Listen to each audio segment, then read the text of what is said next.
Halo para pecinta kriminal case, selamat datang lagi di channel aku, Rini Story. Ini video kedua yang aku upload di YouTube. Coba sebelum nonton dicek dulu udah subscribe belum? Kalau belum, hayulah buru di subscribe.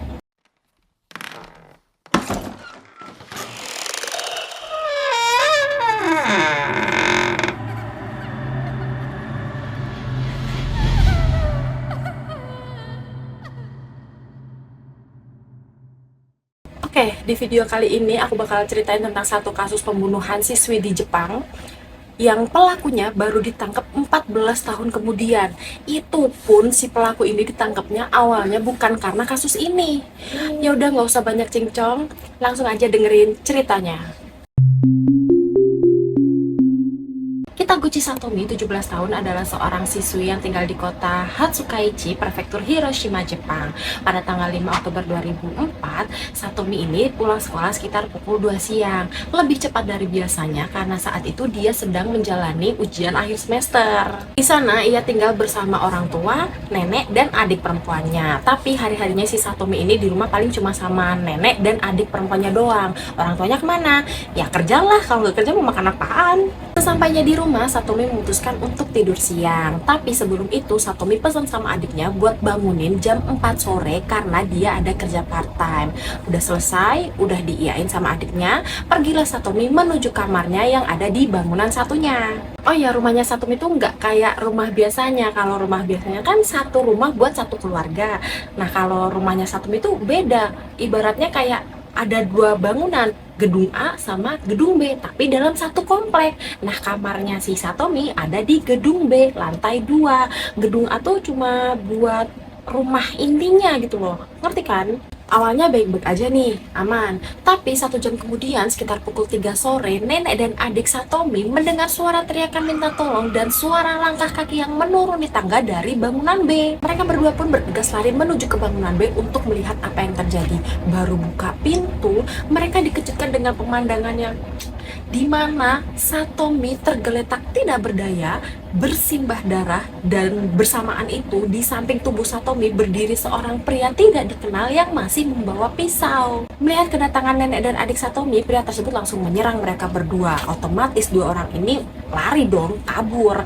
Tapi sayangnya nenek Satomi terjatuh dan mendapat tusukan dari pria itu sebanyak 10 kali di bagian punggung dan perut.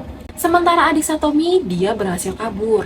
Lari dia sekencang-kencangnya. Sampai sekitar 30 meter, adik Satomi ini lihat ada toko tanaman. Dia masuk ke dalam untuk meminta tolong. Orang-orang di sana pun menghubungi polisi. Saat polisi tiba di rumah Satomi, bener aja di sana ada 2 orang yang tidak sadarkan diri dengan bersimbah darah, yaitu nenek dan Satomi. Satomi dan neneknya dilarikan ke rumah sakit untuk mendapat perawatan. Setelah mendapat perawatan, alhamdulillahnya nenek Satomi berhasil diselamatkan. Tapi sayangnya Satomi dinyatakan meninggal dunia. Di sisi lain, polisi melakukan penyelidikan di rumah Satomi, dan ini dia beberapa hasil dari penyelidikan polisi. Dari keterangan beberapa tetangga dan teman-teman, Satomi ini dikenal sebagai anak yang baik. Baiklah pokoknya, sehingga mereka yakin gak mungkin ada orang yang dendam sama dia. Dari kamar Satomi juga tidak ada barang berharga yang hilang, jadi ini bukan kasus pencurian. Dan dari pakaian yang dipakai Satomi, saat itu masih komplit, gak ada yang rusak, gak ada yang sobek. Bukan kasus penganiayaan. Jadi untuk sementara motifnya tuh belum diketahui nih sampai sini. Tapi polisi tidak pantang menyerah hingga mereka menemukan jejak sepatu, sidik jari, dan DNA diduga milik pelaku. Ini harusnya kalau udah ada sidik jari sama DNA harusnya gampang kan buat nangkap si pelaku. Tapi sayangnya ini tahun 2004, teknologi pada tahun itu belum secanggih sekarang. Jadi polisi harus ekstra berjuang lagi buat nangkep pelaku. 3 hari kemudian, polisi menyebarkan sketsa wajah pelaku yang didapat dari adik Satomi. Kok bisa adiknya Satomi tahu? Karena kan tadi di awal adiknya Satomi ini sempat lihat muka pelaku waktu dia sama neneknya ngecek keadaan Satomi itu loh. Dari kesaksian adik Satomi, ciri-ciri pelaku diketahui sebagai pria yang berumur sekitar 20 tahunan, tinggi kurang lebih 165 cm, badan agak berisi, matanya sipit, rambutnya agak coklat, dan di wajahnya tuh kayak ada bekas jerawat gitu. Setelah sketsa wajah pelaku tersebar, ada nih muncul saksi mata, yaitu tetangganya dari Satomi sendiri. Dia mengaku melihat orang yang wajahnya mirip dengan sketsa berkeliaran di TKP sebelum kejadian menaiki motor. Ini polisi kayak dikasih jalan lurus loh buat mengungkap kasus ini, dari yang mereka dapat sidik jari, DNA, bahkan dapat saksi yang melihat wajah si pelaku langsung, sampai-sampai mereka bisa buat sketsa wajahnya sejelas mungkin. Banyak orang yang mengira kalau pelaku ini bakal cepat ditangkap, tapi sayangnya beberapa tahun berlalu kasus ini sama sekali tidak menunjukkan perkembangan, stuck di situ-situ aja.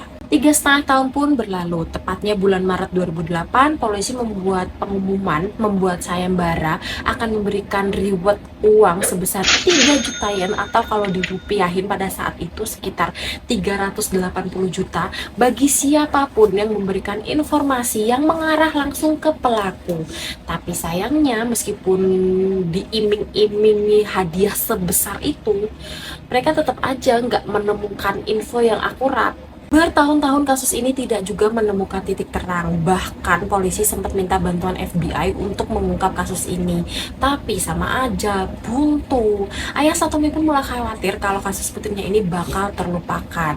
Jadi beliau tuh setiap hari sampai bikin postingan gitu di medsos biar orang-orang tetap ingat sama kasus putrinya, dan polisi terus menangani kasus ini. Hingga akhirnya 14 tahun kemudian, tepatnya tahun 2018, kasus ini mulai menemukan titik terang.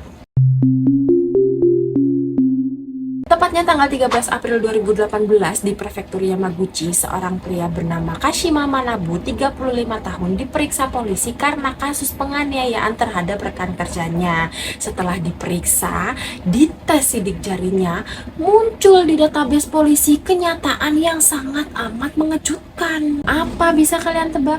Ternyata sidik jarinya si Kashima ini cocok dengan sidik jari pelaku yang ditemukan di lokasi pembunuhan 14 tahun lalu. Kasus pembunuhannya Satomi. Untuk meyakinkan penemuan mereka, polisi melakukan tes DNA. Setelah hasilnya keluar, mereka semakin yakin bahwa pria itulah yang mereka cari selama ini. Cocok itu DNA. Awalnya Kashima mengelak, dia terus mengatakan bukan dia pelakunya. Namun karena terus didesak dan bukti tes DNA yang cukup kuat, akhirnya Kashima pun mengakui perbuatannya. Dia mengatakan bahwa memang dialah yang membunuh Satomi 14 tahun lalu. Kena lu. Saat diinvestigasi, Kashima bilang kalau dia nggak terlalu ingat detail dengan kejadian hari itu, tapi sebisa mungkin dia akan mengatakan yang sejujur-jujurnya. Dia juga bilang kalau dia tuh menyesal telah melakukan kejahatan itu. Lalu sebenarnya apa yang terjadi? Nah, berhubung si pelaku udah ketangkep, gini kronologinya. Sebelum ke kronologi, aku ceritain sedikit deh ya tentang si Kashima ini. Kashima lahir di kota Shimonoseki, Prefektur Yamaguchi pada tahun 1983. Setelah lulus SMA, dia bekerja di perusahaan logam. Sebagai karyawan, Kashima ini termasuk yang tertib, disiplin. Setiap hari dia nggak pernah absen dan selalu datang tepat waktu. Namun pada tanggal 4 Oktober 2004, saat itu usianya Kashima 21 tahun, entah kenapa pagi itu bangunnya kesiangan. Jadilah dia terlambat kerja ya kan. Sambil masih terus tiduran di kasurnya, Kashima ini kayak mikir, ini kalau aku tetap masuk, tetap berangkat, aku pasti dimarahin nih. Dia juga mikir, kok aku lama-lama bosen sama kerjaan ini, jadi males kerja. Gitu yang ada di pikirannya Kashima. Setelah berpikir seperti itu, ya bener aja hari itu dia bolos, gak berangkat kerja. Kashima pun pergi ke Tokyo sambil mengendarai sepeda motornya. Di tengah perjalanan, si Kashima ini mampir ke hardware store gitu buat beli kompas sama pisau lipat.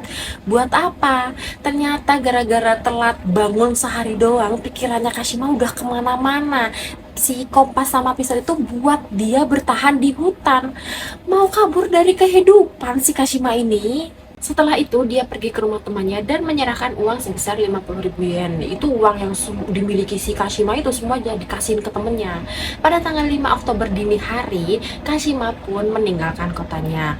Untuk membulatkan tekadnya hidup di hutan, si Kashima ini sampai-sampai buang HP-nya ke sungai. Perkara dia telat bangun sehari doang, mau hidup di hutan.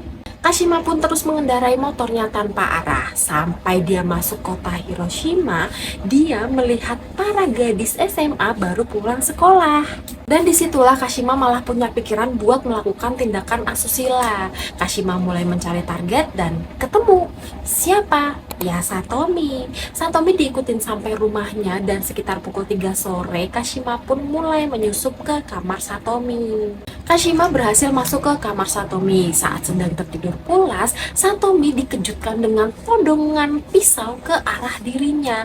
Kashima pun mengatakan kepada Satomi untuk diam, tidak bergerak, dan melepas pakaiannya. Tapi Satomi tidak menuruti perkataan Kashima. Dia pun kabur dan berteriak minta tolong. Tapi sayangnya saat sedang menuruni tangga, Satomi terjatuh dan berhasil ditangkap oleh Kashima. Dia pun kemudian mau dibawa lagi ke atas ke lantai 2 sama Kashima.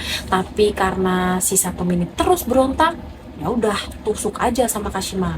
Nah, pas habis nusuk Satomi itu datanglah nenek dan adik Satomi. Karena kan tadi si Satomi ini sempat teriak, didengarlah sama mereka berdua. Setelah insiden itu, Kashima kabur dan berkeliling Tokyo agar tidak tertangkap. Sebenarnya nih ya, Kashima tuh nyesel karena kan niat awalnya mau memperkaos doang, malah jadi panjang urusannya. Kashima pun memilih untuk pulang ke rumahnya dan mencoba melupakan kejadian itu. Tahun 2005, Kashima mulai bekerja di perusahaan teknik sipil dan pembangunan. Bertahun-tahun dia melupakan insiden yang dilakukannya.